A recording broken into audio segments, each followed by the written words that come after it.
আসসালামু আলাইকুম প্রিয় ভিউয়ার্স। আজকে আমি 3টা মা বেড়া বিক্রি করছি। তো দেখেন কি দরে বিক্রি করছি, কি আসে বিষয় আমি জানানোর চেষ্টা করবো। দেখেন এনো একটা বেড়ার পাশে 3টা বাচ্চা, আর এই যে এনটা দেখতেছেন সামনে, ওইটার লগে 2টা বাচ্চা, আর নামাজ দেখতেছেন এটার লগে 2টা বাচ্চা, মানে 3টা দাড়ির সাথে বাচ্চা হইল টোটাল 7 পিস।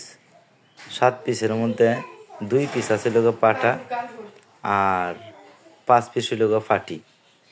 এনে কিন্তু টোটাল আমি 3টা মা বেড়া বেচছি, 3টার লগে 7টা বাচ্চা। তো 7টা বাচ্চা আমি বিক্রি করলাম, মানে 7টা বাচ্চা সহকারে 3টা তারে আমি বিক্রি করলাম মানে 23,000 টাকা।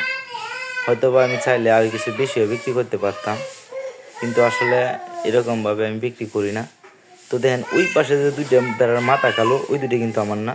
এই যে পিছনের যে 3টা, এই 3টা হলো আমার। আর এই যে সামনে যে 2টা বেড়া যাচ্ছে, এটি কিন্তু আমার না। তো দেখেন 2টা বাচ্চা দিছে আমার নয়, মানে কিনে রাখে দিয়েছেন, গাভীর অবস্থায় কিনছেন। 2টা পাটি বাচ্চা আসছে, অনেক সুন্দর।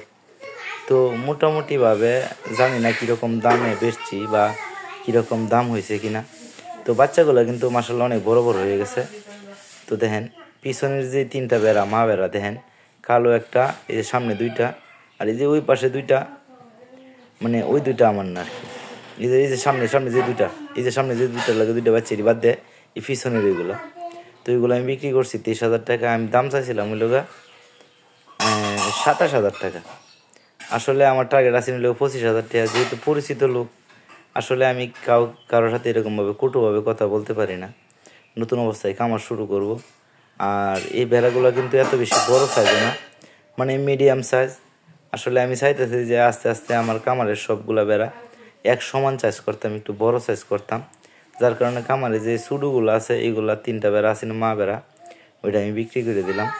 তো আপনারা অবশ্যই জানাবেন যে বেড়াগুলো কি দর হয়ে গেছে না সস্তা হয়ে গেছে।